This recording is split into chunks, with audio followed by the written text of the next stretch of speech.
right on. Real quick before I start, I just want to say thank you to the Core Network for having us out here. It's truly an honor, and I appreciate all the work that you guys are putting in for us. Thank you very much.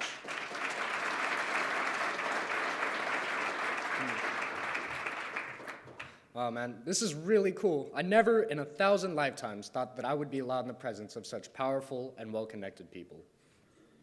I never thought I would have so many opportunities that I've had over the last couple of years. I remember being young and getting used to being excluded because of my tax bracket.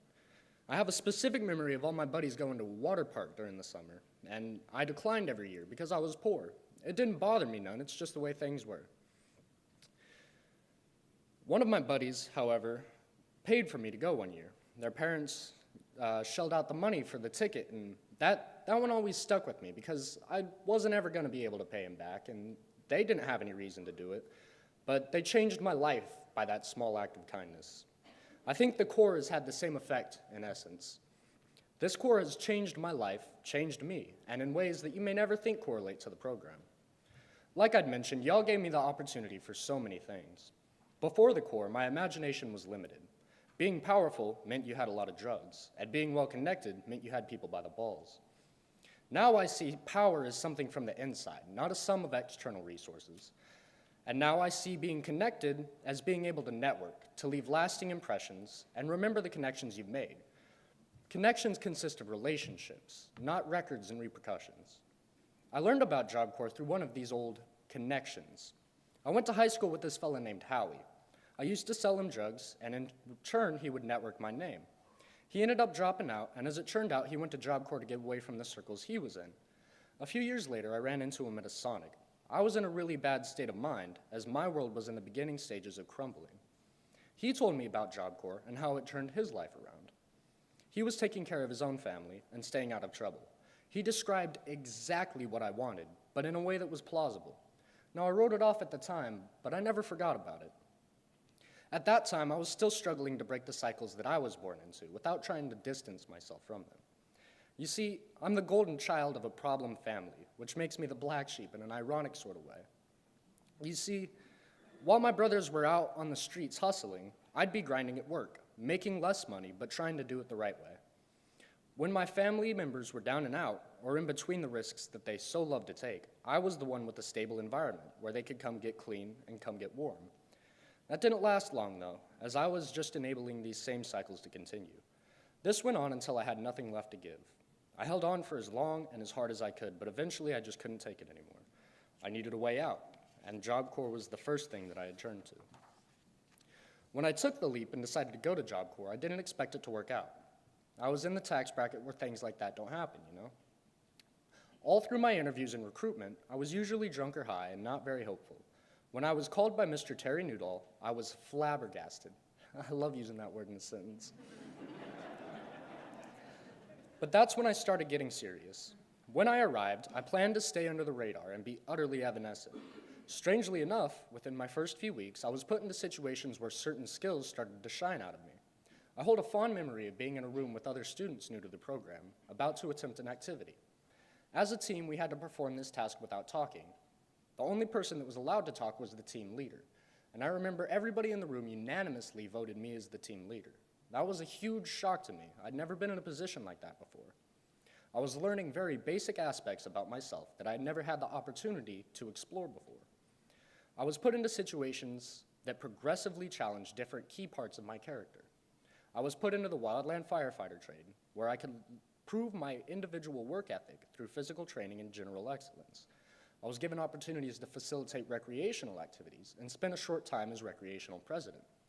I took a job in our local cafe and was eventually given presidency of that as well. I ended up as trade chief, delegating and supervising fellow young firefighters to be. I was granted dorm chief position, where I learned about influence and how I can change an environment with few words. Even in my second term at Grafton Job Corps, I have achieved dorm presidency, and I continue to utilize my powerful influence for the benefit of others. The biggest thing that I've gotten from the Corps, personally, is a change of perspective. Before the Corps, I was social scum. I was a gutter kid with no worth, no value, and no purpose. The Corps gave me an opportunity to change that, or at least change how I see it. When I arrived, I found people who would provide alternatives.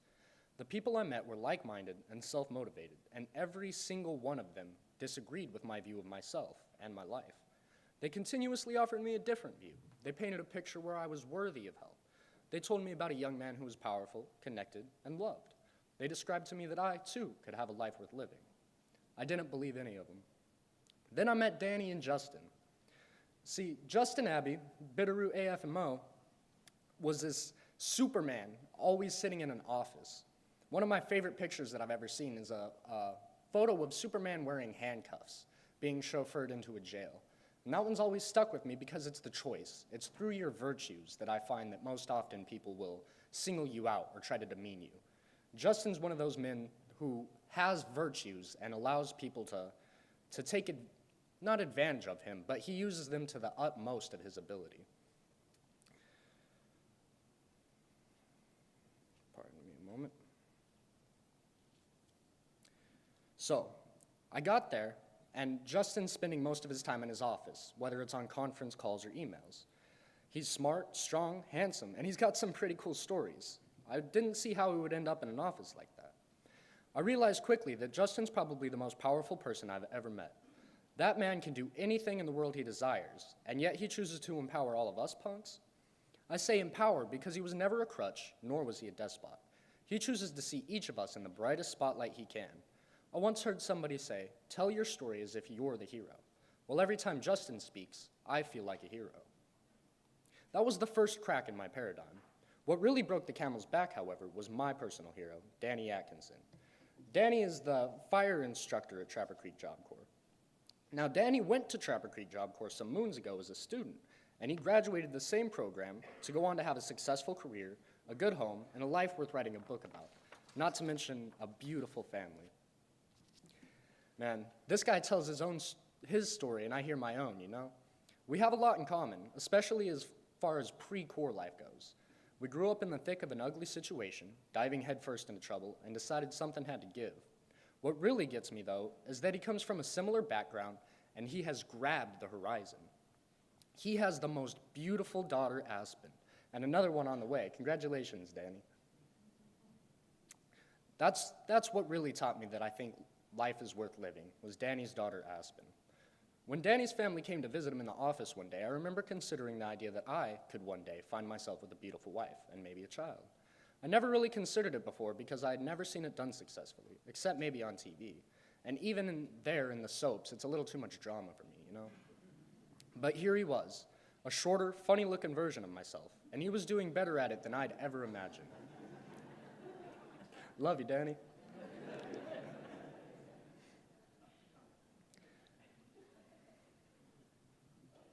That was really my turn into success, I believe. The Corps gave me the opportunity, the people there taught me how, but Danny helped me find out why I will be successful. That's really the biggest challenge I've faced in my life. The plans and processes come relatively easily after I figure out what lights my fire. I'm an intensely passionate fella, and if the groove isn't present, I tend to prioritize finding it. Well, brother, today I'm feeling that groove. It's truly an honor to be here with y'all today. After I finished with my advanced training in human service work, I'd like to eventually go to school for sociology, maybe add a touch of philosophy and political science. The reason for this is because I'd like to make changes on a macro level to support the little guys, the gutter kids like me. I know so many young men and women who would have benefited from support like that which has been given to me. I'm incredibly ignorant of politics and macro level mechanics, but I won't allow that to stop me, not anymore. Now, because I just recently watched the Golden Globes on TV, I got an idea. I'd like to give a few shout outs real quick. First, to Trapper Creek Job Corps for changing and saving my life. To Jesse Casterson, the center director at Trapper, for being the man that we need him to be every single day. Stuart McCracken, a counselor there at Job Corps, who taught me the skills to go on with growing and evolving as a person. Jeff Mink, another counselor, real cool guy. He is an idol of what Trapper Creek Job Corps is. He's been working there some 40 years, and he looks like Crocodile Dundee. And I can honestly say that this man saved my life. Shout out to Natural Resources Trade, much love to my nerds. Shout out to Shay and Triana for being a couple of the best friends that I've ever had. Shout out to Grafton Job Corps for giving me an opportunity to chase a passion and wake up every morning excited about what I'm going to do. Shout out to Donna McGrath for being an instructor of the human service trade. She's taught me a lot about being a person and how to connect with other people. And finally, shout out to Shai Johnson for being a bro through all of it. Thank you from the bottom of my heart. The work that y'all in this room do affects so many lives in ways that truly change the world. I need to take off my shoes to count how many of my peers that I think are more deserving of this award than I am. And those are just the ones I've met in 2 fairly secluded locations. Now to wrap up, I'd like to quote a man whom I met in my stay at Trapper, Jeff Mink. He once said, "I'm just a beggar offering a loaf of bread to another beggar." Thank you.